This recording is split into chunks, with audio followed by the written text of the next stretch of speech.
जय जय रघुवीर समर्थ. शिवथरगड नगर ग्रंथराज दासबोध वाचन निरूपण 5वे आवर्तन समूहावर आज गुरुवार भाद्रपद शुद्ध द्वितीया शके 1946 दिनांक 5 सप्टेंबर 2024. आज ग्रंथराज दासबोध दशक 7वा 14 ब्रह्मांचा समास 2 ब्रह्मनिरूपण. समास वाचन करणार आहेत अरुणाताई जोशी आणि निरूपण करणार आहेत आदरणीय निशिगंधाताई पोंक्षे. अरुणाताई, आपण वाचनास सुरुवात करावी. हो, करते. जय श्रीराम. नमस्कार. श्री गणेशाय नमः.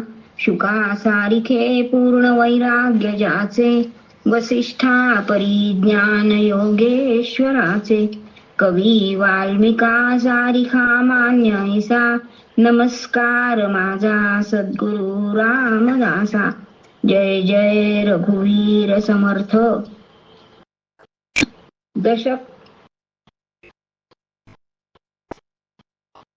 दशक 7वा समास 2. ओवी क्रमांक 27. सकाळासी मिळवणी ब्रह्म एक, तेथे नाही हे अनेक. रंक अथवा ब्रह्मादिक, तेथेची जाती श्रीराम. स्वर्ग मृत्यू आणि पाताळ, तिही लोकीचे ज्ञाते सकळ. सकळासी मिळवणी एकची स्थळ, विश्रांतीचे श्रीराम. गुरु शिष्या एकची पद, तेथे नाही भेदाभेद. परी या देहाचा संबंध, तोडिला पाहिजे श्रीराम. देह बुद्धीचा अंती, सकळासी एकची प्राप्ती. एक ब्रह्म द्वितीयम नास्ती, हे श्रुती वचन श्रीराम. साधू दिसती वेगळाले, परी ते स्वरूपी मिळाले. अवघे मिळवणी एकची झाले, देहातीत वस्तू श्रीराम. ब्रह्म नाही नवे जुने, ब्रह्म नाही अधिक उणे. उणे भाविल ते सुणे, देह बुद्धीचे श्रीराम. देह बुद्धीचा संशयो, करी समाधानाचा क्षयो. चुके समाधान समयो, देह बुद्धी योगे श्रीराम. देहाचे जे थोरपण, तेची देह बुद्धीचे लक्षण. मिथ्या जाणवणी विचक्षण, निंदिती देहो श्रीराम. देह पावे जवरी मरण, तवरी धरी देह अभिमान. पुन्हा दाखवी पुनरागमन, देह बुद्धी मागुती श्रीराम. देहाचे निथोरपणे, समाधानासी आले उणे. देहो पडेल कोण्या गुणे, हेही कळेना श्रीराम. हित आहे देहातीत, म्हणून निरोपिती संत. देह बुद्धीने अनहित, होची लागे श्रीराम. सामर्थ्य बळे देह बुद्धी, योगी आसी तेही बाधी. देह बुद्धीची उपाधी, पैसा हो लागे श्रीराम. म्हणून देह बुद्धी हे झडे, तरीच परमार्थ घडे. देह बुद्धीने बिघडे, ऐक्यता ब्रह्मीची श्रीराम. विवेक वस्तूकडे ओढी, देह बुद्धी तेथून पाडी. अहंता लावून निवडी, वेगळेपणे श्रीराम. विचक्षणे या कारणे, देह बुद्धी त्यजावी श्रवणे. सत्य ब्रह्मी साचारपणे, मिळवणी जावे श्रीराम. सत्य ब्रह्म ते कवण, ऐसा श्रोता करी प्रश्न. प्रत्युत्तर दे आपण, वक्ता श्रोतयासी श्रीराम. म्हणे ब्रह्म एकची असे, परी ते बहुविध भासे. अनुभव देही अनारिसे, नानामती श्रीराम. जे जे या अनुभवले, जे जे जया अनुभवले, तेची तयासी मानले. तेथेची त्याचे विश्वासले, अंतःकरण श्रीराम. ब्रह्म नाम रूपातीत, असोनी नामे बहुत. निर्मळ निश्चळ निवांत, निजानंद श्रीराम. अरूप अलक्ष अगोचर, अच्युत अनंत अपरांपर. अदृश्य अतर्क्य अपार, ऐसी नामे श्रीराम. नाद रूप ज्योती रूप, चैतन्य रूप सत्ता रूप. साक्ष रूप सस्वरूप, ऐसी नामे श्रीराम. शून्य आणि सनातन, सर्वेश्वर आणि सर्वज्ञ. सर्वात्मा जगज्जीवन, ऐसी नामे श्रीराम. सहज आणि सदोदित, शुद्ध बुद्ध सर्वातीत. शाश्वत आणि शब्दातीत, ऐसी नामे श्रीराम. विशाळ विस्तीर्ण विश्वंभर, विमळ वस्तू व्योमाकार. आत्मा परमात्मा परमेश्वर, ऐसी नामे श्रीराम. परमात्मा ज्ञान घन, एक रूप पुरातन. चिद्रूप चिन्मात्र जाण नामे अनाम्याची श्रीराम. ऐसी नामे असंख्यात परी तो परेश नामातीत. त्याचा करावा निश्चितार्थ ठेविली नामे श्रीराम. तो विश्रांतीचा विश्राम आदि पुरुष आत्मा राम. ते एकची परब्रह्म दुसरे नाही श्रीराम. तेची कळा या कारणे 14 ब्रह्मांची लक्षणे. सांगिजेती तेने श्रवणे निश्चयो बाणे श्रीराम. खोटे निवडिता एक सरे उरले ते जाणीजे खरे. 14 ब्रह्मे शास्त्राधारे बोलिजेती श्रीराम. इति श्री दासबोधे गुरु शिष्य संवादे ब्रह्म निरूपण नाम समास दुसरा. श्रीराम समर्थ श्रीराम. जय जय रघुवीर समर्थ. आजचा समास वाचन करणाऱ्या अरुणाताई जोशी आणि आजच्या निरूपणकार आदरणीय निशिगंधाताई पौंक्षे यांचे श्रीसर्ग नगर ग्रंथराज दासबोध वाचन निरूपण समूहातर्फे आभार मानते. त्यांनी असंच मार्गदर्शन करण्यास वरचेवर या समूहावर यावं अशी समूहातर्फे त्यांना विनंती करते. आजच्या निरूपणाबद्दल ज्यांना आपलं मत व्यक्त करायचं असेल त्यांनी ते लेखी स्वरूपात समूहावर पाठवावं. निरूपणानंतर प्रत्येकाने जय जय रघुवीर समर्थ म्हणून समूहातून आपणहून बाहेर पडावे. निशिगंधाताई, आपण निरूपणास सुरुवात करावी. सदा सर्वदा योग तुझा घडावा. जे कारणी ते माझा पडावा. पेक्षू नको गुण म्हणता अनिता. रघुनायका मागणे हीची आता. जय जय रघुवीर समर्थ. प्रभू श्रीराम सद्गुरु रामदास स्वामी माझे सद्गुरु डॉक्टर देशमुख काकांना साष्टांग नमस्कार करते. उपस्थित सर्व गुरुतुल्य व्यक्ती आणि आपण सगळे जे जगीन येथे माझे प्रत्येक कुटुंब बुद्धिहीन अल्पमती सदगी करते श्रीराम. आपल्या सगळ्यांना साष्टांग नमस्कार करते. आणि समर्थांची पोस्टपोन होण्याची संधी म्हणजेच त्यांचे विचार त्यांच्याच दासबोधामधून आपल्या समोर मांडायची संधी मला इथे दिली त्याबद्दल मी आयोजकांना खूप धन्यवाद देते. आपण दशक 7 चतुर्दश ब्रह्मामध्ये 55 ओव्यांचा ब्रह्मनिरूपण हा दुसरा समास बघत आहोत. काल आपण ओवी 23 पर्यंत अरूप, निर्गुण, निराकार अशा ब्रह्माचे वर्णन बघितले. अनेक दृष्टांत पण बघितले. पण समर्थ 8व्या ओवीत आपल्याला म्हणतात की परिते ब्रह्म नामातीत. परिते ब्रह्म नामातीत ब्रह्माचं घेत दृष्टांत देताना शोधायचं. म्हणजे ब्रह्म समजण्यासाठी एखादा दृष्टांत देता येत नाही, कारण ते नामातीत आहे. तेव्हा ते कोणत्याही गोष्टीचे ज्ञान होण्यासाठी 9 प्रमाण सांगितले आहेत. आपण कालचाच रिकॅप आधी थोडासा घेऊया आणि मग आजच्या चिंतनाकडे जाऊया. तो काल वेळ कमी पडला म्हणून मी 9 प्रमाणांपैकी फक्त एकच प्रमाण बोलले होते. आपण ती 9 प्रमाण कोणती आहेत की जेणेकरून जगातल्या यथार्थ गोष्टींचं ज्ञान होतं. त्या जगातल्या गोष्टींचं ज्ञान होण्यासाठी कुठली कुठली प्रमाण शास्त्रात सांगितले. तर सगळ्यात पहिलं सांगितलंय की प्रत्यक्ष प्रमाण. अप्रत्यक्ष प्रमाण म्हणजे आपण डोळे, कान, नाक इत्यादी इंद्रियांनी जे ज्ञान होतं त्याला प्रत्यक्ष प्रमाण असे म्हणतात. परंतु व्यवहारामध्ये सगळ्याच बाबतीत तर प्रत्यक्ष प्रमाण उपयोगी पडत नाही. थोडक्यात आपले आई वडील कोण आहेत या सांगण्यासाठी, हे समजून घेण्यासाठी त्यांचे शब्दच आपल्याला प्रमाण मानावं लागतात. म्हणजे अशा कुठल्याही बाह्य गोष्टींनी, इंद्रियांनी, प्रत्यक्ष प्रमाणांनी जे ब्रह्म जे आपण जाणू शकतो त्याने आपल्याला ब्रह्म जाणता येत नाही. कारण ब्रह्म हे देहात हित आहे आणि इंद्रियात हित आहे. दुसरं प्रमाण आहे ते अनुमान प्रमाण. म्हणजे पूर्व अनुभवावरून विचार करून आपल्याला एखादा आपण निर्णय घेतो की आता अग्नी आहे, तर अग्नीच्या इथे धूर दिसला की आपण म्हणतो की हो धूर आहे ना, म्हणजे तिथे अग्नी असेल. म्हणजे डोंगरावरती जर आपल्याला धूर लांबून कुठून तरी धूर दिसला तर आपण म्हणतो की हो तिथे कदाचित वणवा पेटला असता. हे कशावरून आपण ठरवतो, तर आपण अग्नी आणि धूर याचा कायमचा संबंध बघितलेला असतो आणि त्याच्यावरून आपण अनुमान मानतो की हे असं असू शकतं. पण ब्रह्माविषयी कधीच अनुमान करता येत नाही, कारण त्याचा कोणाशीच आणि कशाशीच संबंध नसतो. तिसरं प्रमाण जे आपण रोजच्या व्यवहारामध्ये वापरतो ते आहे शब्द प्रमाण. पण शास्त्र आणि संत यांच्या शब्दांवरती पूर्ण विश्वास ठेवून किंवा श्रद्धा ठेवल्याशिवाय आपल्याला स्वरूपाचे ज्ञान होणे शक्य नसते. आणि म्हणून परमार्थामध्ये शब्द प्रमाणाला खूप मोठे महत्व आहे. चौथं प्रमाण जे आहे ते उपमान प्रमाण. म्हणजे काल आपण बघितलं की मला वाघ माहिती नाही, मग मी विचारते वाघ म्हणजे कसा असतो. मग कोणीतरी जाणकार व्यक्ती सांगते की तो मांजरासारखाच असतो, फक्त मोठं मांजर आणि त्याला मिशा नसतात. म्हणजे त्या वाघाला कुठल्या तरी मांजराची उपमा दिली जाते आणि हे उपमान देऊन सांगितलं जातं की याच्यासारखं ते असं जे सांगितलं जातं त्याला उपमान प्रमाण म्हणतात. पण ब्रह्माला दुसरं काहीच नसल्याने त्याला कशाचीच उपमा देता येत नाही, कारण ते एकमेव अद्वित आहे. म्हणून ब्रह्म हे उपमान प्रमाणाने सुद्धा जाणून घेता येत नाही.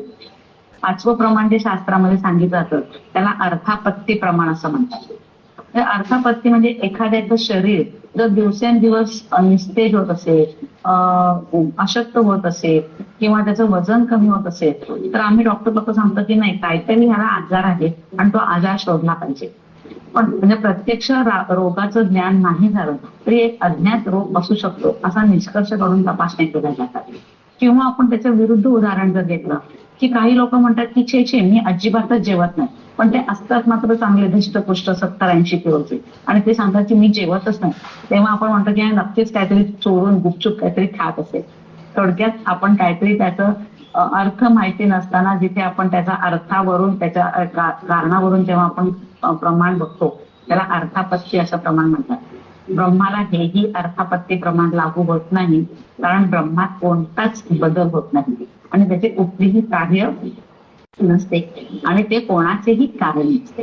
त्याच्यामुळे हे प्रमाणही ब्रह्माला उपयोगी पडते. पुढचं जे आहे 6वं त्याला म्हणतात अनुपलब्धी प्रमाण. म्हणजे आता सपोज माझ्या दारामध्ये जर सायकल नाहीये तर मग इथे सायकल नाही हे आपल्याला ज्ञान होतं. म्हणजे सायकलच्या अनुपलब्धीमुळे तिच्या अभावाचा निश्चय होतो. तसं ब्रह्माला अनुपलब्धी प्रमाण वापरता येत नाही, कारण ब्रह्म आज आहे उद्या नाही असं कधीच होत नाही. ते तिन्ही काळामध्ये तिन्ही अवस्थांमध्ये आहे आणि आहे, कारण ते सत आहे आणि एकमेव सत तेच असतं ज्याचा कधीही नाही असं कधीही होत नाही. आणि म्हणून अनुपलब्धी प्रमाण हे ब्रह्माला वापरता येत नाही. 7वं प्रमाण जे सांगितलं जातं त्याला म्हणतात शक्य प्रमाण. म्हणजे शक्य म्हणजे आता सपोज माझ्या खिशामध्ये 5 रुपये आहेत, म्हणजे 5 रुपये आहे म्हणजे 50 पैसे तर नक्कीच असणार ना. म्हणजे 5 रुपयाचे काही अंश पडतात आणि त्या अंशावरून आपण म्हणतो की नाही हिच्याकडे 5 रुपये म्हणजे 50 पैसे नक्की आहे. पण ब्रह्माला हेही शक्य प्रमाण होत नाही, कारण ब्रह्माचा कधीच अंश पडत नाही, म्हणजेच त्याचे कुठलेही भाग पडत नाहीत आणि तेव्हाच त्या ब्रह्माला अंशांशी भाव नाही असे म्हणायची पद्धत आहे. त्यामुळे ब्रह्म हे शक्य प्रमाणाचे विषय होऊ शकत नाही. 8वं प्रमाण जे शास्त्रामध्ये सांगितलं जातं त्याला ऐतिह्य प्रमाण म्हणतात. म्हणजे आपण म्हणतो इतिहासातलं की पूर्वी कोणीतरी हे बघितलेलं आहे किंवा पूर्वी कोणीतरी शिवाजी महाराज बघितले, समर्थांना बघितले, ते त्यांनी लिहून ठेवले, मग ते आपण वाचले, ते शब्द प्रमाणाने आपण समजून घेतलंय. असं जे कोणीतरी पूर्वी बघितलेलं असतं आणि ते जेव्हा सांगतं की हो इथे असं असं होतं त्याला ऐतिह्य प्रमाण म्हणतात. पण ब्रह्म हे ऐतिह्य प्रमाणाने सुद्धा जाणून घेता येत नाही, कारण ते प्रत्यक्ष बघणारे कोणीच नाही आणि म्हणून ते या प्रमाणाचाही विषय होऊ शकत नाही. आणि 9वं आणि शेवटचं जे प्रमाण सांगितलं जातं त्याला म्हणतात चेष्टा प्रमाण. म्हणजे काहीतरी आपण जेव्हा खुणेने सांगतो, आता एखादी गोष्ट छान आहे असं सांगायचं असेल तर आपण अंगठा आणि तर्जनी असं दाखवून आपण हाताने सांगतो की हो खूप छान आहे, म्हणजेच त्याला म्हणतात या हालचालीला चेष्टा करणं. पण असं कुठलंच ब्रह्माविषयी कोणाने सांगता येत नाही, म्हणून याही प्रमाणाचा आपल्याला ब्रह्माचा जाणून घेण्यासाठी उपयोग होत नाही.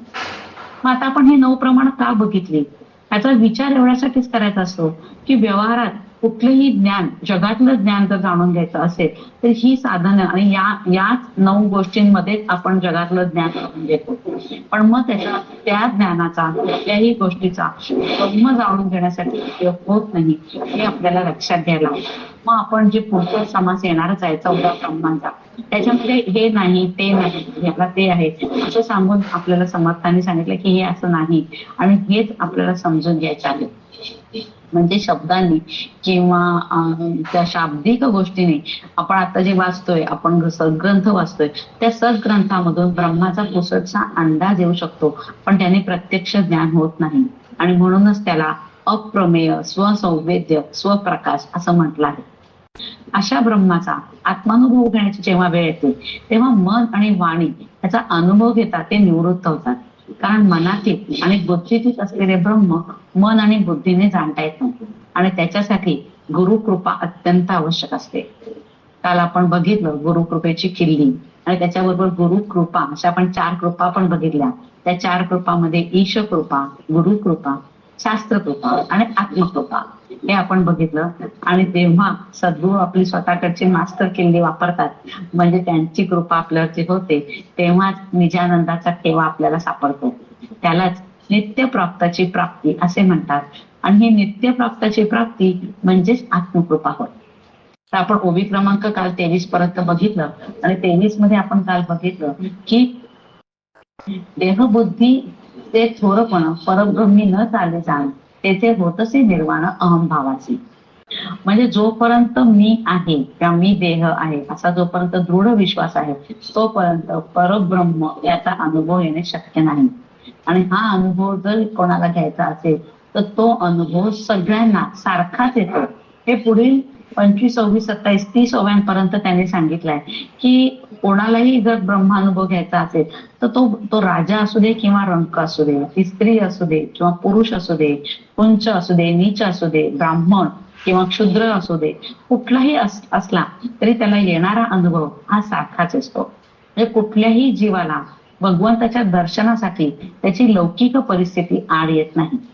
आणि संतांच्या जीवनात आपल्याला हे बघायला मिळतं. जेव्हा आपण संतांच्या जीवनाचा अभ्यास करतो तेव्हा आपल्याला हे बघायला मिळतं की तुकोबांच्या घरी कशी अवस्था होती, अन्नांना अवस्था होती. आज जेवायला मिळते की नाही हे त्यांना माहिती नव्हतं, पण एकनाथांच्या घरी मात्र रोज पुरणपोळीचं जेवण होतं आणि ते सुद्धा सोन्याच्या ताट्यामध्ये जेवायचे. इतकी श्रीमंती होती. पण हे असं असताना सुद्धा दोघांनाही जो विठ्ठल प्राप्त झाला हा एकच विठ्ठल आहे. आणि त्याच्यासाठी ईश्वर प्राप्तीसाठी कुठलाही भेद नाही हे समर्थ आपल्याला समजावून सांगतात.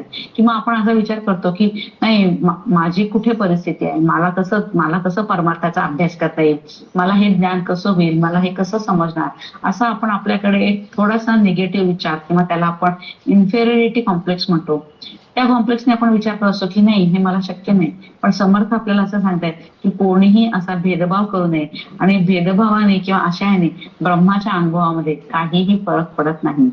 ब्रह्मस्वरूपाचे दर्शन हे कुठल्याही लौकिक बाह्य वेदांवरती अवलंबून नसते, तर ते कशावर असते, ते आपल्या अंतरंगातील तळमळीवरती अवलंबून असते. जर अंतरंगामध्ये तळमळ नसती तर नामदेवांच्या घरी धुणं भांडी करणारी जनाबाई ही विठ्ठलमय झालीच नसती. नामदेव जितके विठ्ठलमय होते तितकीच जनाबाई सुद्धा विठ्ठलमय होती. आणि हे का झालं, कारण आंतरिक तळमळ होती की मला श्रीराम भेटावा, मला विठ्ठल भेटावा. आणि त्याच्यामुळे ही आतली जी तळमळ आहे ही खूप महत्वाची आहे. आणि परमार्थाचा अभ्यास करताना ही तळमळ लागणंच खूप महत्वाचं आहे.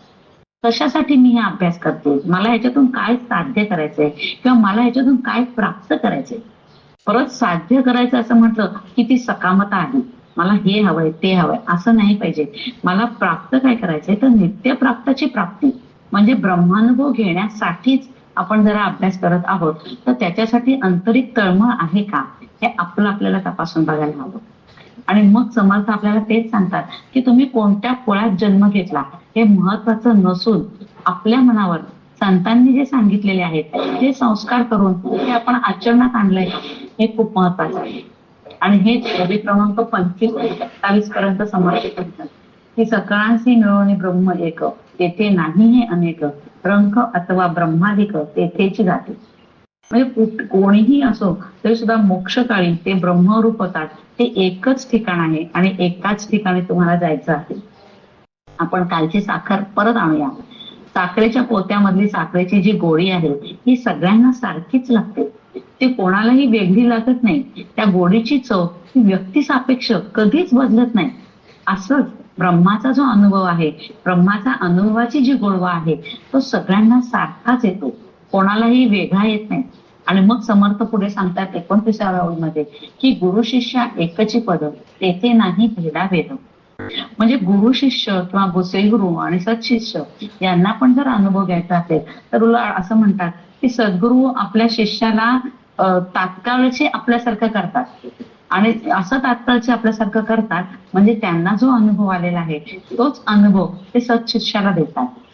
थोडक्यात इथे कुठेही श्रेष्ठ गुरु श्रेष्ठ आणि शिष्य कनिष्ठ म्हणून अनुभव नाहीये. साधक म्हणून जर विचार केला किंवा अनुभवाच्या दृष्टीने विचार केला तर तो येणारा अनुभव हा सगळ्यांना सारखाच आहे.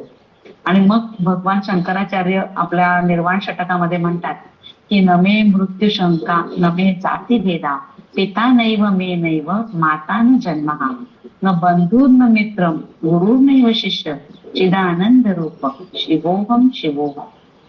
म्हणजे विश्वातील कोणतीही गोष्ट ही ब्रह्मचैतन्यामध्येच निर्माण होते, त्याच्यातच राहते आणि त्याच्याच नाश पावते. कालच आपण बघितलं रीता ठावया राघवे वीण नाही. म्हणजे प्रत्येक गोष्ट ही कशी आहे तर चिदानंद रूप शिवोहम शिवोहम. प्रत्येक आतमध्ये मी शिवरूपच आहे आणि ते तत्व माझ्यामध्ये आहे, चैतन्य माझ्यामध्ये जे आहे ते ब्रह्मचैतन्य माझ्यामध्ये आहे, असा विचार करून आपण जर प्रयत्न केला तर कुठेच परमार्थामध्ये आपल्याला त्याचा अनुभव येणार नाही असं नाहीये. कारण सगळ्या संतांनी सगळ्या सद्गुरूंनी आपल्याला ठामपणे सांगितले की जर तुम्ही सांगितलेली साधना नीट केली तर तुम्हाला त्याचा अनुभव येऊ शकतो. 31व्या ओवीमध्ये समर्थ हेच सांगतात की साधू दिसती वेगळं आले परी ते स्वरूपी मिळाले अवघे मिळून एकच झाले देहातीत वस्तू. म्हणजे सद्गुरू प्रत्येकाचे सद्गुरू वेगळे असतील पण शेवटी सद्गुरू तत्व हे एकच आहे. आणि सद्गुरू तत्व हे आद्य शंकर देवापासून जे आपल्याकडे सुरू झालेलं आहे ते जे तत्व आहे ते तत्व हे एकच आहे. आणि या कितीही शरीर वेगवेगळी दिसली आपले असंख्य नाना रूपांची शरीर असली तरी सुद्धा आतमध्ये जे काय ते मिळालेले असतात हे एकाच तत्वा मिळालेले असतात. आणि म्हणून त्यांचे स्वभाव वेगळे असले सगळ्या गोष्टी भिन्न असल्या तरी ब्रह्मरूप म्हणजे ते ब्रह्मच असतात. आता पुढे 32व्या ओवीपासून ते जवळजवळ 41व्या ओवीपर्यंत समर्थांनी देहबुद्धीबद्दल आपली कान उघडणी केली. पहिल्या 6 दशकामध्ये ब्रह्म सत्य जगन मिथ्या जीवो ब्रह्मेव नापरा हे त्यांनी सांगितलेलं आहे. तेच परत इथे ते सांगत आहेत की याच्याशिवाय दुसरं काहीच नाहीये. आणि म्हणून ते जर आपल्याला समजून घ्यायचं असेल तर हे सगळं तत्वज्ञान सांगताना काय करायचं आहे तर देहबुद्धी ते आत्मबुद्धी करायची. जीवो ब्रह्मेव नापरा हे समजून घेण्यासाठी देहबुद्धी ते आत्मबुद्धी करण्यासाठी सद्गुरू तुम्हाला आधीच सांगतात की तू तत्वमसी तू आहेस. मग त्याचा अनुभव घेण्यासाठी योग्य ती साधना करून त्या सद्गुरूंच्या कृपेने अपरोक्ष अनुभव घेऊन आपल्याला काय साध्य करायचंय तर अहम ब्रह्मास्मी. मग हे अहम ब्रह्मास्मी साध्य केलं तरच आपले सगळ्यांचं जीवन कृतार्थ होणार आहे. आणि म्हणून समर्थ आपल्याला सांगतायत आपण आता बघत आहोत दशक 7वा. दशक 7वा हा रिव्हिजनाचा दशक आहे असं म्हणतात. म्हणजे 6व्या दशकापर्यंत सगळं सांगून झालेलं आहे तत्वज्ञान. आणि मग आता आपण जसं आता माझी वार्षिक परीक्षा आहे किंवा 12वीची बोर्ड परीक्षा आहे तर बोर्ड परीक्षेच्या आधी आपण कसा सराव करतो आणि मग महत्वाचे पॉइंट्स घेतो. ते महत्वाचे पॉइंट बघत असताना हे समजले की नाही शिष्याला ते समजले की नाही काय काय गोष्टी त्याच्या लक्षात आहेत तो श्रवण मनन निधिध्यासन करते की नाही अभ्यास नीट करते की नाही हे समर्थ चेक करतायत तपासून बघतायत. आणि जे काही आपण अभ्यास करतोय ते आपल्या आचरणात आणत आहे की नाही हे पण ते तपासतात. म्हणजे पहिल्या 6 दशकामध्ये जो आपल्याला तत्वज्ञान सांगितलं हे मॅक्रो सांगितलं. मॅक्रो म्हणजे जरा विस्ताराने सांगितलं. आणि आता ते सूक्ष्मतेकडे नेत आहे की हे सूक्ष्मतेने तुम्हाला हे जमते की नाही. हे पुढच्या ज्या 8-9 ओव्यांमध्ये आहे हे देहबुद्धीबद्दल आपल्याला परत समर्थ आपल्याला तोटे सांगतायत. म्हणजे थिअरी सांगून झाल्यानंतर आता पुढे जो आहे तो अनुभवाचा प्रांत आहे. आतापर्यंत आपण परोक्ष ज्ञान घेतले आणि परोक्ष ज्ञान घेतल्यानंतर आता प्रॅक्टिकल करायची वेळ आहे. आणि प्रॅक्टिकल काय करायचे तर अनुभव घेणं हे प्रॅक्टिकल आहे. आणि म्हणून या समासामध्ये पुढे त्यांनी 14 ब्रह्म सांगून विमल ब्रह्म कसं हे सांगितलं. पण हे करण्यापुरती त्या ब्रह्मापर्यंत जाण्यापर्यंत आपली देहबुद्धी अजून गेली की नाही गेली हे साठी. आणि जर ती गेली नसेल तर ओबी क्रमांक 32 मध्ये त्यांनी अत्यंत तिखटपणे आपली कान उघडणी केली. इथे समर्थ अत्यंत तिखटपणे असे म्हणतात की ब्रह्म नाही नवे जुने ब्रह्म नाही अधिक उणे उणे भाविल ते सोने देहबुद्धीचे. म्हणजे ज्याला उणिवा दिसतात या ब्रह्मामध्ये, तो देहबुद्धीचा जबर असलेला कुत्राच समजावा. इतक्या तिखट शब्दामध्ये जेव्हा संत आपल्याशी बोलतात, तेव्हा आपले कान आणि डोळे उघडले गेले पाहिजे की अजूनही मी देहबुद्धीमध्येच आहे का? मी काहीतरी प्रयत्न या देहबुद्धीतून आत्मबुद्धीकडे जाण्याचा करते का? कुठलीही संत जेव्हा आपल्या शिष्याशी बोलतात, तेव्हा अत्यंत आईने किंवा आपण त्यांना माऊली म्हणतो किंवा वडिलांच्या मायेने आपल्याला ते समजावून सांगत असतात. पण जेव्हा एखादी तिखट शब्द वापरायची वेळ येते, तेव्हा तुम्हाला अजूनही आपल्याला देहबुद्धी गेली नाहीये हे लक्षात येतं. आणि मग त्याच्यासाठी आचरण किती महत्वाचं आहे हे या ओवीवरून आपली कान उघडणे करतात. म्हणजे एखाद्या शिक्षकाने कान धरलाय ना, की आता तुला अजून देहबुद्धी म्हणजे कळत नाहीये, त्याच्यासाठी समर्थ असं म्हणतायत की अजूनही तुम्ही देहबुद्धीत जर अडकलेले असाल तर तुम्ही काय आहे ते समजून घ्या, असं त्यांनी 32व्या ओळीत सांगितलंय. हेच पुढे जे आपल्याला सांगतायत की 33व्या ओवीपासून की साधना अभ्यास आपला चालू आहे. मग आता आपण साधना करतोय, मग देहबुद्धीचा संशय करी समाधानाचा क्षय. कारण हे परत देहबुद्धीचं असेल तर अनेक अहंकाराने अजूनही आपल्याला समाधान प्राप्त होत नाही. कारण देहबुद्धीचे तोटे जेव्हा आपण हे ऐकतो, तेव्हा आपण आत्मस्वरूपापासून देहबुद्धी जोपर्यंत दृढ आहे तोपर्यंत शाश्वत समाधानापासून आपण कोसो दूर आहोत. आपण त्या वाटेला सुद्धा शाश्वत समाधानाच्या गेलो नाहीये, कारण मी देहबुद्धीला घट्ट धरून ठेवले. आणि देहबुद्धी म्हणजे काय आहे तर अहंकार आहे. आणि अहंकार असेल तर मग काय आहे, चुके समाधान समयो देहबुद्धी योगी. म्हणजे समाधानात सगळं चुकून जाते. मग हे जर मला समाधान प्राप्त करायचं असेल तर मी त्यांनी सांगितलेली साधना करते का? थोडक्यात जर मला पाण्यात पोहायचं आहे किंवा मला समुद्रामध्ये पोहायचंय, पण मला त्या लाटांची खूप भीती वाटते, मी समुद्रात जाऊ शकत नाही, पण मला पोहायची मात्र जबरदस्त इच्छा आहे, मग मी काय करते, किनाऱ्यावरती बसते आणि किनाऱ्यावरती पोहते, असे हातपाय मारते आणि मग मी सांगते हो मी 1 तास पोहले. पण कुठे पोहली तर किनाऱ्यावर वाळूत. म्हणजे मी किती पण अभ्यास केला, किती पण मी ग्रंथ वाचले आणि किती पण परोक्ष ज्ञानाने मी जीव म्हणजे काय समजून घेतलं, ब्रह्म म्हणजे काय समजून घेतलं, माया म्हणजे काय समजून घेतली, हे जगत मिथ्या आहे हे समजून घेतलं. पण हे सगळं समजून घेऊन सुद्धा जर मी अनुभव घेतला नसेल, मी पाण्यामध्ये पायच टाकला नसेल आणि पाण्यात उतरून पोहायचा प्रयत्न केला नसेल, तर या सगळ्या परोक्ष ज्ञानाला काहीच अर्थ नाही. आणि मग समर्थ त्यांना म्हणतात की तो ब्रह्मराक्षस आहे, म्हणजे पडत मूर्ख आहे. कारण त्याला सगळं ज्ञान आहे पण अनुभवशून्य आहे. आणि मग काय करायचं आपल्याला तर देहबुद्धीचा त्याग करून आपल्याला जर आत्मबुद्धी करायची असेल तर आपल्यावरचे जे 3 दोष आहेत, अंतःकरणामध्ये 3 दोष शास्त्रामध्ये सांगितले आहेत, ते 3 दोषांचं जर आपण निवारण केलं तर आपल्याला आत्मबुद्धी परत पोहोचता येते. म्हणजे 3 दोष कुठले आहेत अंतःकरणामध्ये, तर ते आहेत मल, विक्षेप आणि आत्मबुद्धी. मग मला म्हणजे काय आहे तर विषय भोगांची आपल्याला तीव्र इच्छा होते, वेगवेगळे आपल्या सतत आपण पंचेंद्रियांनी विषयांचा भोग घेत असतो. मला कानाने हे ऐकायचंय, डोळ्याने ते बघायचंय, असे अनेक गोष्टींमध्ये आपण अनेक विषयांच्या मध्ये अडकलेलो असतो. आणि त्या विषयांसाठी आपण असली पण आपली परिस्थिती इच्छा होते की आपण अनेक निषिद्ध कर्म करण्याची पण आपली तयारी असते. कारण आपल्याला असं वाटतं की या विषयामधूनच मला सुख मिळणार आहे. आणि तो आपल्याला भ्रम झालेला असतो की विषयामध्येच सुख आहे, बाकी कशात सुख नाही. मला 4 चाकी गाडी हवीच आहे, 4 चाकी गाडीशिवाय मला कुठे जाता येत नाही. बरं, 4 चाकी गाडींची जर गरज असेल तर गरज म्हणून जरूर घ्या, पण मग मला ऑडीच हवी, मला BMW हवी, मला मर्सिडीजच हवी. आणि मग मर्सिडीज साठी आपण पॅनिक होणं, आपलं सगळं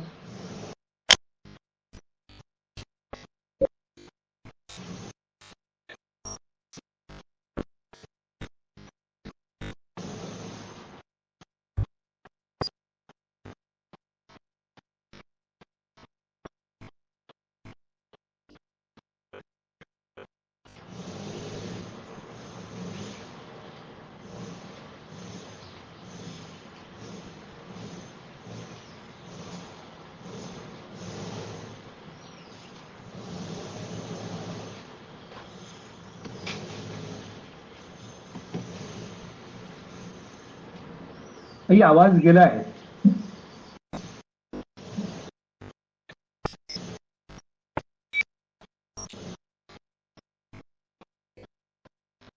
आवाज गेलाय का? हो अजिबात. हो आवाज गेलाय गेलाय. तांत्रिक प्रॉब्लेम असेल.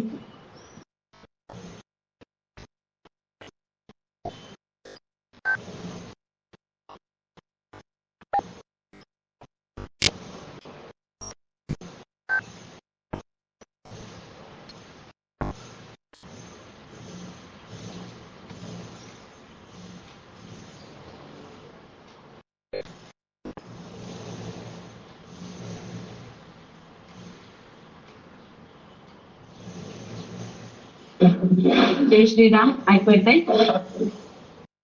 येत हा, मला नेट प्रॉब्लेम दिसत होता. अच्छा, तर आपण जय जय रघुवीर समर्थ. तर आपण बघत होतो मल, अंतःकरणाचे 3 दोष. त्याच्यामध्ये मल आपण बघत होतो. तर हा जो मल जो आहे त्याचा अर्थ विषय भोगांची आपल्याला तीव्र इच्छा, आणि मग तो जो आपल्याला भ्रम होतो की विषयामधूनच मला सुख मिळते. तर हा दोष घालवण्यासाठी हे क्रियामान कर्म आहे.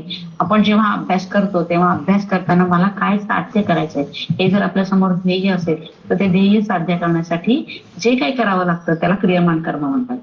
मग आता मलदोष मला घालवता येतो का? तर हो, 100% घालवता येतो. आणि त्यालाच साधन चतुष्टय संपन्न अधिकारी शिष्य होणे असं म्हणतात. म्हणजे जी साधना आहे ती साधना करणं. मग त्याच्यासाठी काय करायचंय, तर या इंद्रियांना आपल्याला या सगळ्या विषयांपासून आवरायचंय. म्हणजे कान, नाक, डोळे जे काही इंद्रियांनी आपण नको त्या गोष्टीमध्ये अडकलेलो असतो त्या विषयांमधून स्वतःला सोडवणं, त्याला मलातून बाहेर पडणं म्हणतात. आणि त्याच्यासाठी आपल्याला संत आणि सद्गुरू काय सांगतात, तर निष्काम कर्म करावं. कुठलं पण कर्म करायचं असेल तर ते ईश्वरार्पण बुद्धीने करावं. आणि ईश्वरार्पण बुद्धीने करताना मग आपण करतो ते चांगलंच करतो. जेव्हा आपण प्रसाद करायचा असेल ईश्वराचा तेव्हा आपण तन मन अगदी 100% आपण देवाचं नाव घेत आपण प्रसाद करतो, कारण तो ईश्वरासाठी असतो. आणि मग ईश्वरासाठी जेव्हा प्रसाद करतो असं रोजच जेवण जर आपण प्रसाद म्हणून नाही का करू शकत. आमच्या आदरणीय मंदाताई म्हणतात की रोजच जेवण प्रसाद म्हणून करावं आणि रोज आपण जेवतो ते प्रसाद म्हणून त्याचा आपण आस्वाद घ्यावा. मग ते कसंही झालं तरी ते आपल्याला आवडतं, कारण तो प्रसाद असतो. असं प्रत्येक कर्म हे जर ईश्वरार्पण बुद्धीने आणि ईश्वरासाठी करत राहिलो तर मला हा विक्षेप आपला हे अंतःकरणातला दोष कमी होऊ शकतो. पुढचा दोष सांगितला आहे तो विक्षेप. विक्षेप म्हणजे चंचलता, चित्ताची चंचलता. म्हणजे आपल्याला ना एकाच ठिकाणी आपल्याला जिथे हवंय तिथे आपण स्थिर राहू शकत नाही. मग चंचलता घालवण्यासाठी काय करायचंय, आपलं अंतःकरण किंवा चित्त स्थिर राहण्यासाठी काय सांगितलंय शास्त्रात, तर त्यांनी सांगितलं आहे की तुम्ही निष्काम उपासना करा. जेव्हा आपण उपासना करतो तेव्हा आपण प्रत्येक वेळी काहीतरी हवं म्हणून करतो. तेव्हा मला माझी मुलगी 12वी पास होऊ दे, नाही माझ्या मुलाचं तर लग्न होऊ दे, आता मला नातू होऊ दे, असं काहीतरी होऊ दे, मग मी तुला रोडगा व्हाईन, मी तुझा नवस करेन. अशा गोष्टी जेव्हा आपण करतो तर प्रत्येक गोष्टीमध्ये सकामता असते. ही सकामता न ठेवता फक्त देवा तूच मला हवायस, श्रीरामा फक्त तू हवायस, तुझं सगुण रूप मी तुझं बघितलंय, मी तुझी मानसपूजा करते आणि आता तू माझ्या अंतर्यामी प्रगट हो, तू तुझ्याशिवाय काही नाहीच आहे देवा. अशी जेव्हा आपण देवाची उपासना करू, असं जेव्हा आपण देवाची आपण तळमळ लागेल की मला फक्त श्रीरामा तू हवायस, आणि तेव्हा ही चंचलता थांबते, कारण आपलं मन फक्त श्रीरामावरती केंद्रित झालं असेल. आणि मग जेव्हा मन आणि बुद्धी एकाग्र होते, एका ठिकाणी थांबते आणि फक्त अहोरात्र आपण श्रीरामाचाच विचार करतो, तेव्हा ती चंचलता कमी होते आणि त्यांनी विक्षेप हे आपला आवरणातला अंतःकरणातला दोष कमी व्हायला लागतो. तिसरा दोष जो सांगितला आहे तो आहे आवरण. आवरण म्हणजे काय, तर आपलं आत्मस्वरूप जे आहे ते अज्ञानाने झाकलं आहे आणि अज्ञानाचं आवरण हे आपल्याला स्वरूपाचं ज्ञान होऊ देत नाही.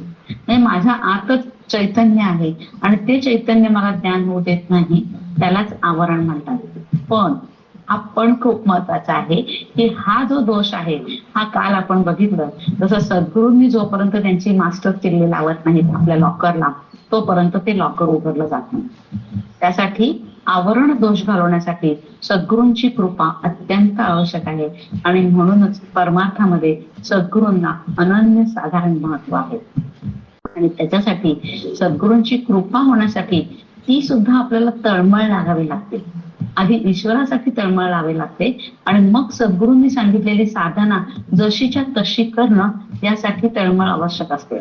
आणि हेच 117व्या मनाच्या श्लोकामध्ये समर्थांनी सांगितले की हे तीन दोष आपले का जात नाही, कारण सगळ्यात महत्वाचं आतमध्ये असलेला अहंकार, देहबुद्धी हे ज्ञानबोधे तजावी, विवेके ते वस्तूची भेट घ्यावी, तदाकार हे वृत्ती नाही स्वभावे, म्हणून सदा तेची शोधित जावे.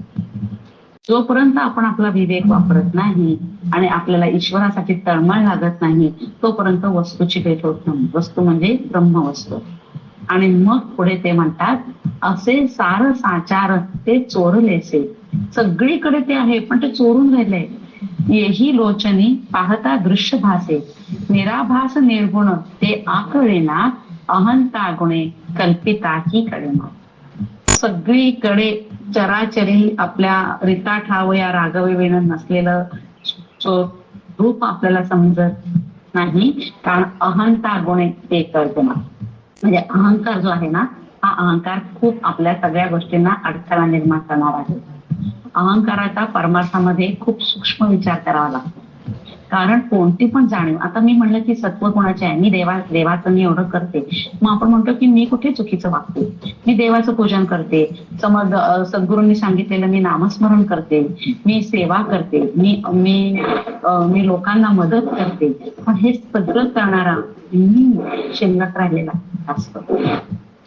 म्हणजे कुठेतरी सूक्ष्म कर्तृत्व होत असतो. त्याच्यासाठी आपण असा विचार करू शकतो की हे शरीर, हे इंद्रिय, हे मन, हे कोणी निर्माण केलं, कोणी मला ही बुद्धी दिली. ज्या पूजेच्या सामुग्रीने मी ईश्वराची पूजा करते, मी उपासना करते, हे सामुग्री सुद्धा कोणी निर्माण केली. हे जे माझं जड देह आहे, त्या जड देहात हे चैतन्य कुठून आलं, मग हे कर्तृत्व माझं आहे का, हा विचार करायचा. आणि मग आपण येतो, समर्थ सांगतात, सकळ करणे जगदीशाचे. हे जे काही सगळं आहे हे सगळं जगदीशाचं करणं आहे. आणि मग तिथे मीपणा कमी होतो, तिथेच आपल्याला परमार्थामध्ये आपली प्रगती होऊ शकते. आणि तुकोबा महाराज काय म्हणतात, आपुलिया बळे नाही मी बोलत, सखा कृपावंत वाचा त्याची. म्हणजे हे जे काही मी बोलतो हे मी माझ्या ह्याने बोलतच नाही, ही वाचा आणि वाणी हे सगळं विठ्ठलाच आहे, हे त्याचंच आहे सगळं. त्याच्यामुळे जे काही आहे हे ईश्वराचं आहे. अशी जर आपण शरणागती ठेवली तर आपल्याला अहंकार कमी व्हायला मदत होते. आणि मग पुढे काय आहे त्याच्यामध्ये, हे जो अहंकार जात नसेल तर काय होतं, हे 36व्या ओळीत सांगितलं. म्हणजे त्याच्यामध्ये सांगितलं आहे की समाधानाशी आले ओणे, देहो पडेल कोण्या गुणे.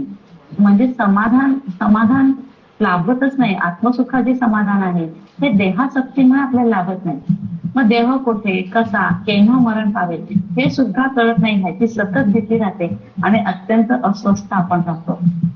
एक छोटीशी, खूप सिरियस सगळे झाले असलेली एक छोटीशी गोष्ट आपण घेऊया की एक बायकांची ट्रिप चालली आहे. सगळ्याजणी ठरवतात की आपण शिवथरघडी जाऊया. आणि मग शिवथरघडीमध्ये जाण्यासाठी सगळेजण एक बस ठरवतात. आधी 10 जणींनीच नाव नोंदणी केलेली असते. मग तरी त्यांना अजून म्हणतात की अजूनही येतील, अशी 12 जणींची बस ठरवतात. मग 12 सीटर बस घेतात. मग 12 सीटर बस घेतल्यानंतर सगळी बस येते पहाटे, आता निघणार 5 वाजता घरातून, आणि बस दारामध्ये आली, सगळ्या 12 जणी जमल्यात. आता प्रत्येक जण आपल्या सीटवरती जाऊन बसणार. तेवढ्यात एक दोघींच्या मैत्रिणी येतात, 60-70 वर्षाच्या असतात, सिनियर सिटीजन, आणि त्या म्हणतात नाही आम्हाला पण यायचं. पण आता शिवथरघडीमध्ये सिनियर सिटीजनला आपल्याला घेऊन जायचंय, तर त्या 2 जणींना कुठे एक्स्ट्रा ठिकाणी बसवणार, त्यांना बसायला कुठेच जागा नाहीये बसमध्ये. आणि मग आता कोण खाली उतरणार आणि कोण कॅन्सल होणार, बस थांबलेली असते. त्याच्यात काय होतं, त्या दोघी म्हणतात अरे चा पुढच्या 2 सीट रिकाम्या आहेत ना, आपण तिथे बसूया आणि ड्रायव्हरला आणि त्याच्या बरोबरच्या असलेल्या माणसाला आपण खाली उतरवूया आणि त्याच्या जागी आपण बसूया. ड्रायव्हर जर खाली उतरला तर बस चालेल का हो? हा ड्रायव्हर म्हणजेच आपलं शरीर रूपी जड देह चालवणार, जे आपलं गाडी आहे, शरीर रूपी गाडी चालवणारा हा ड्रायव्हर म्हणजे आत्मा आहे. आणि तो जर आत्मा नसेल तर हा जड देह चालणारच नाही. आणि त्याचं महत्व समजून घेणं महत्वाचं आहे. आणि तेच आपल्याला आपण दृष्टांताने समजून घ्यायचं आहे की काय आहे हे सगळं चेतन तत्व जे अंतर्बाह्य आहे असंगतवाणी आहे. तो ड्रायव्हर आपल्या बरोबर आहे बरं का, म्हणजे गाडीमध्ये आहे, तो आपल्याला शिवथरगळीपर्यंत जातो, पण तो आपल्या ट्रिपमध्ये आपण त्याला धरत नाही. म्हणजे तो असंगतवाणी त्या गाडी चालवतो, तो गाडीमध्ये असतो, गाडी घेऊन जातो, तिथे गाडी पोहोचल्यानंतर तो परत तिथेच असतो. आपण परत शिवथरगळीत समर्थांचं दर्शन घेऊन येतो, तो कुठे जात नाही, कुठे येत नाही, तो गाडी बरोबरच असतो. अशा प्रकारे हे जे आहे, हे आपलं आत्मा जो आहे हा आपल्या शरीरामध्ये असंगतवाने व्यापून राहिलेला आहे. तो कुठेही अडकलेला नाहीये. आणि हेच आपल्याला कोण दाखवतं, तर सद्गुरू दाखवतात. आणि आपण पहिल्या समासामध्ये बघितलं, सद्गुरू काय करतात की जयाचे नि कृपे होय आनंदाची वृष्टी, तेने सुखे सर्व सृष्टी आनंदमय. हे सद्गुरू आपल्याला समजावून सांगतात की तुझ्या शरीरातला जो आत्मा आहे ना, तोच तू आहेस, तू देह नाहीयेस. आणि देहबुद्धी जाण्यासाठी हे आपल्याला समजून घ्यायचंय की माझा देह चालवणारं चैतन्य हे मी आहे. आणि जेव्हा आपल्याला हे समजेल तेव्हा काय होणार आहे, ते सगळी सृष्टी, सगळी दृष्टी, आपली नजरच आनंदमय होणार आहे. आणि मग आपल्याला कुठल्याच गोष्टीमध्ये आपल्याला काहीच वावगं दिसणार नाहीये, कारण सद्गुरूंची आपल्यावरती कृपा झाली. आणि ते सांगतायत की सगळी सृष्टी, सगळीकडे आनंदाचाच तुमच्यावरती वर्षाव होतोय, कारण ते तत्व म्हणजे मी आहे. हे जेव्हा आपण अनुभव घेऊ, त्या अनुभवाचा विचार करू. अजून आपण खूप बालक आहोत, आपण त्या अनुभवापर्यंत पोहोचू शकलो नाही, तरी सुद्धा तो अनुभव काय आहे हा आपण कृत्रिम विचार करून त्या विचाराचा जर आपण आनंद घेत राहिलो, तर कधीतरी आपण त्या आनंदापर्यंत नक्की पोहोचू शकतो. आणि मग त्यांनी हा अनुभव घेतलाय, असे तुकोबा महाराज काय म्हणतात, आनंदाचे डोही आनंद तरंगे. हा अनुभव त्यांनी घेतलाय. आणि तो आनंद जर घ्यायचा असेल तर मग इथे समर्थ आपल्याला 40व्या ओळीमध्ये सांगतात की विवेक वस्तूकडे बोढी, देहबुद्धी तेथून पाळी, अहंता लावून निवडी वेगळेपण. म्हणजे विवेकामुळे अंतःकरणाची धाव आत्मस्वरूपापर्यंत जाते सुद्धा, पण देहबुद्धी असेल तर तिथे जाऊन सुद्धा ती मागे येते. आणि मग अहंकाराचे साम्राज्य आपल्याला आत्म्यापासून वेगळेपणा करतो आणि तो आपला वेगळेपणा दृढ करतो. जर आपल्याला तिथे पोहोचायचं असेल तर अहंकार कमी झाला पाहिजे. आणि मग तो कुठे आहे हा आपल्याला शोधावा लागतो. आपल्याला दुसऱ्याचा अहंकार लगेच कळतो बरं का, ती कशी आहे हे आपल्याला लगेच कळतं आणि आपण लगेच जजमेंटल होतो की ती अशी आहे ती तशी आहे. पण मी कशी आहे हा विचार आपण करतो का? आणि तो विचार करणं म्हणजेच आत्मपरीक्षण करणं. आणि परमार्थाच्या अभ्यासामध्ये आत्मपरीक्षणाशिवाय तुम्हाला पुढचा रस्ताच नाही. कारण हा जो प्रवास आहे हा अंतर्मुख करणारा प्रवास आहे. आणि अंतर्मुख प्रवासामध्ये आपल्याला अंतरंग जी साधना सांगितली आहे त्या साधनेमध्ये आपल्याला अंतर्मुख होऊन आपलं आत्मपरीक्षण करणं खूप महत्वाचं आहे. आणि मग समर्थ परत आपल्याला मनाच्या श्लोकांमध्ये सांगतात की जेणे मक्षिका भक्षिली जाणीवेची, तया भोजनाशी रुची प्राप्त व्हायची, अहम भाव ज्या मानसीचा विरेना, तया ज्ञान हे अन्न पोटी जिरेना.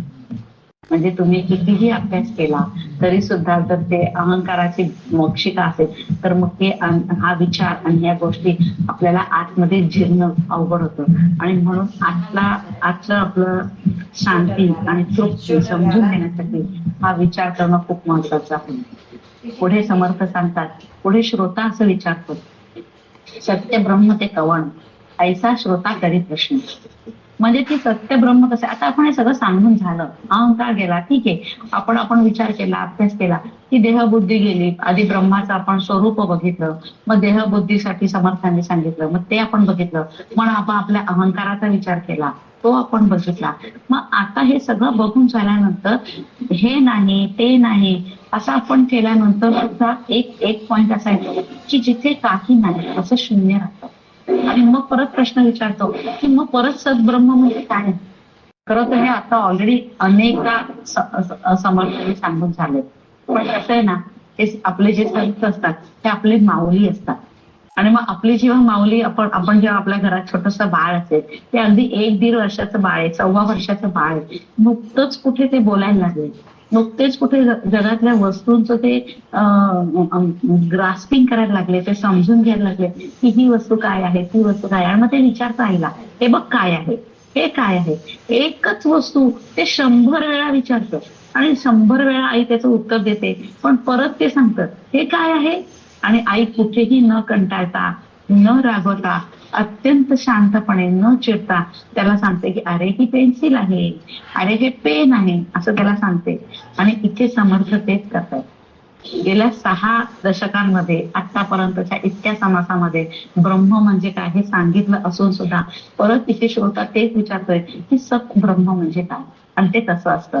आणि परत त्याच्यावरती समर्थ अत्यंत शांतपणे पुढची उत्तरं देत आहेत. ते ओबी क्रमांक 43 ते जवळजवळ 52 पर्यंत समर्थांनी ब्रह्म कसं आहे हे सांगितलं आहे. याच्यामध्ये समर्थांनी ब्रह्माची स्वरूप लक्षणं आणि तटस्थ लक्षणं सांगितली आहेत. आता स्वरूप लक्षण म्हणजे काय हा परत प्रश्न येईल, ते नक्की काय. तर स्वरूप लक्षण म्हणजे जे कधीच बदलत नाही. थोडक्यात आपण जर बर्फाचं उदाहरण घेतलं तर बर्फ गार असणार किंवा ते स्फटिकासारखं असणार, हे त्याचं स्वरूपच आहे. बर्फ म्हणजे तेच आहे आणि ते बदलत नाही. सपोज त्याचा गारपणा निघून गेला आणि ते स्फटिकपणा जाऊन ते जर पातळ झालं तर मग त्याला आपण पाणीच म्हणतो, त्याला बर्फ म्हणत नाही. आणि म्हणून मग बर्फ काय आहे तर बर्फाचं स्वरूप काय आहे तर ते स्फटिकासारखं आहे आणि ते थंडगार आहे. हे जे सांगितलं ते हे स्वरूप लक्षण आहे. सूर्य कसा आहे तर सूर्य गोल आहे, प्रकाशमान आहे आणि उष्णता देणार आहे, हे त्याचे स्वरूप लक्षण आहे. आणि तटस्थ लक्षण म्हणजे जे आपल्या सापेक्षतेने आपण सांगतो की जगाच्या सापेक्षतेने मग आपल्याला ते अविनाशी आहे, हे अविनाशी आहे हे सांगण्याचा मुख्य उद्देश की ते विनाशी नाही. आपण सदा सर्वदा विनाशी वस्तू बघत असतो, विनाश आपल्या आजूबाजूला होत असतो, आपल्याला विनाशी हे माहिती आहे. आणि मग ते विनाशी नाही हे सांगण्यासाठी ते अविनाशी आहे हे जे सांगितलं जातं त्याला तटस्थ लक्षण असं म्हणतात. आणि मग तटस्थ लक्षणाचा जो आहे विनाशी जे आहे म्हणजे विनाशी नाही, असं नाही, तसं नाही, हे जे सांगितलं जातं हे आपल्याला व्यतिरेकाची साधना करण्यासाठी सांगितलं जातं. परोक्ष ज्ञान होण्यासाठी आपण जे दिसते ते नाही हे सांगितलं जातं. आणि स्वरूप लक्षण जे सांगितलं जातात ही साधनासाठी आपल्या साधकाला त्याचा अनुभव येण्यासाठी म्हणजे अन्वयाने हे सांगितलं जातं. मग तो अनुभव येण्यासाठी जे काही सांगितलं जातं ते जे काही अन्वयाचे जे गट आहे तो गट ह्या पुढच्या श्लोकात या पुढच्या ओव्यांमध्ये समर्थाने सांगितला आहे. मग त्याच्यामध्ये जेव्हा आपण आत्मानात्म विवेक करतो, हे आत्मा आहे, अनात्मा आहे, हे शाश्वत आहे, हे अशाश्वत आहे, असा प्रयत्न करता करता जेव्हा एका शून्य गोष्टीमध्ये जातो की हे शून्य आहे, आता यापुढे काहीच नाही, तेव्हा काल आपण हाच विषय बघितला की समर्थ सांगतात की ते शून्य बघणारा, ते शून्य ज्याचं प्रकाशन होतं ते कोणीतरी आहे आणि तो आत्मा आहे. आणि म्हणून या शून्यत्वाला जे काही थेट उत्तर दिलेली आहेत ते हे पुढील 48, 49, 50 आणि 51 ओव्यांमध्ये समर्थाने आपल्याला सांगितलं आहे. आपलं काय होतं की आपण ब्रह्म असं आहे, माया अशी आहे, जीव असा आहे, जगत माईक आहे, असं आपण अनेक गोष्टीचं पाठांतर करतो. परमार्थाच्या अभ्यासामध्ये 5च गोष्टी महत्वाच्या असतात: जीव, जगत, ईश्वर, माया आणि ब्रह्म. या 5च गोष्टी खूप महत्वाच्या असतात. आणि त्या 5 गोष्टींचा आपण जेव्हा अभ्यास करतो, त्याचं पाठांतर करतो, ते करत असताना माझ्यात मी काही बदल करतोय का तर नाही करत. म्हणजे परमार्थाचा अभ्यास सुरू करण्यापूर्वी मी जशी होते ना, अभ्यास मी परमार्थाला आता आपल्या या भाषेत आपण म्हणतो की परमार्थाला लागली. तर परमार्थाचा अभ्यास करण्यापूर्वी मी कशी होते तर मी रागीट होते, चिडकी होते, दुःखी होते, त्रासलेली होते, उगाचच जगावरती राग काढणारी होते, ती तशी जी होते. मग आता मी 4 वर्ष 10 वर्ष अभ्यास करते, पण अभ्यास केल्यानंतर मी जर तशीच रागीट, चिडकी, दुःखी राहत असेल तर मग हे समर्थांना अपेक्षित नाही. देहबुद्धी जर जात नसेल तर मग देहबुद्धी गेली नाही तर काय आहे हे समर्थांनी आपल्याला 32व्या ओळीमध्ये सांगितलं. मग देहबुद्धी हा अविचार आहे. आणि मग चांगला विचार काय आहे, सुविचार काय आहे तर आत्मबुद्धी आहे. आणि मग आपण याच्यामध्ये समर्थांनी काय सांगितले, अगदी आपण बघूया ब्रह्माची लक्षणं की ते रूपरहित आहे, अंतःकरणाचा विषय न होणारे आहे, अढळ आहे, अंतरहित आहे, निरपेक्ष, व्यापक आहे, पलीकडचा काच नसणारा आहे, नाद, ज्योती, चैतन्य, सत्ता, साक्ष इत्यादी प्रकारचं सगळं जे काय आहे ते शून्य, सनातन हे सगळं जे आहे असं ते आत बाहेर भरलेलं आहे. असं सगळी स्वरूप लक्षणं आणि तटस्थ लक्षणं याच्यामध्ये समर्थांनी सांगितले आहेत. ओवी क्रमांक 52 आणि 53, जेव्हा आपलं हे स्वरूप आणि लक्षण बघून झाले त्याच्यानंतर समर्थ परत ते सगळं सांगून परत ते म्हणतात की ज्या गोष्टीबद्दल मी बोलूच शकत नाही, जिचे वाचा थांबते, त्याच्यासाठी आपण किती वाचेचा वापर करतो आणि किती वाणीचा वापर करतो आणि किती शब्दाचा वापर करतो. मग ऐसी नामे असंख्यात, असे असंख्य अनंत नामाने आपण बोलू शकतो. कारण ही जी काही नामरूप आहेत ही मायेची आहेत. ही सगळी मायेची नामरूप आपण ब्रह्माला वापरतो, हे असं नाही तसं नाही. परी तो परेश नामातीत, म्हणजे त्याला कुठलंच, त्याच्या बाजूने जर विचार केला तर तो एकमेव अद्वितीय आहे. त्याच्या बाजूने त्याला कुठलंच नाम नाही.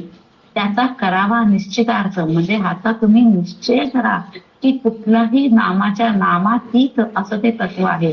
मग आपण ही सगळी जी काही आपण 52 पर्यंत आपण जे काही बघितलं हे सगळं व्यर्थ आहे, कारण तो एकमेव अद्वितीय आहे. आपण पाण्यामधून आहोत आणि किनाऱ्यावरती आपण विचार करतो. जर आपण किनाऱ्यावरती पोचलो तर आपण किनाराच होणार आहोत. मग आपल्याला वेगळा शब्द आणि वेगळ्या गोष्टींनी ब्रह्म समजून घ्यायचं नाही.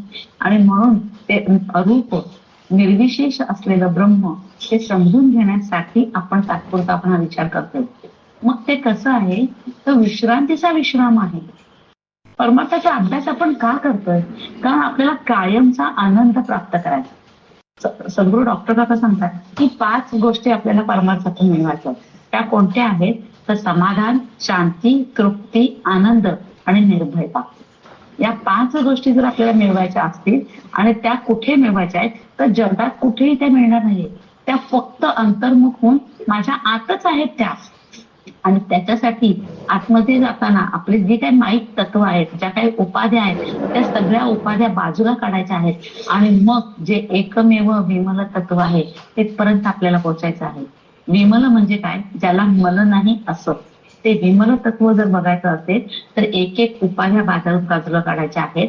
हे सगळं काय जे आपण आतापर्यंत त्याचं स्वरूप लक्षणं आणि तटस्थ लक्षणं बघितली ती सगळी समजून घ्यायची आहेत आणि मग आपल्याला अंतर्मुख वाटचाल करायची.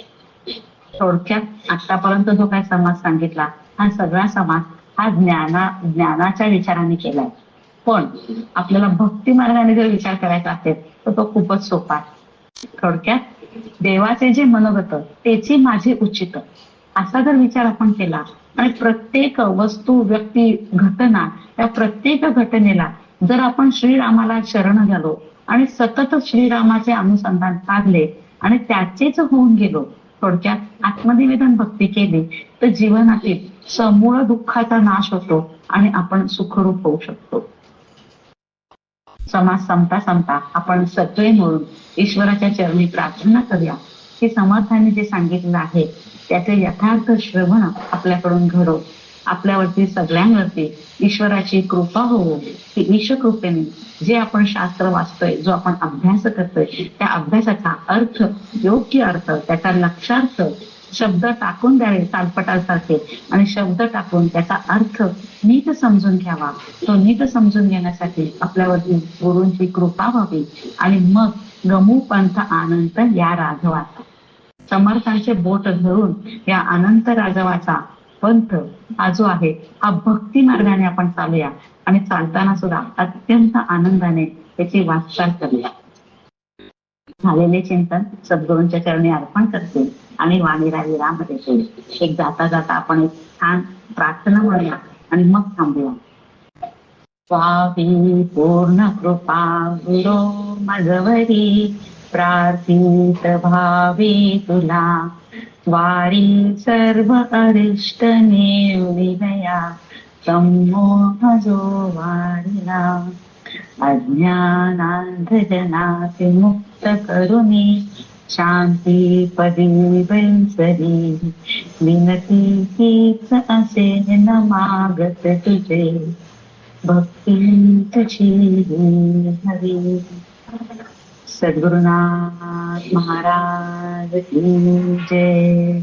जय जय रघुवीर समर्थ. जय जय रघुवीर समर्थ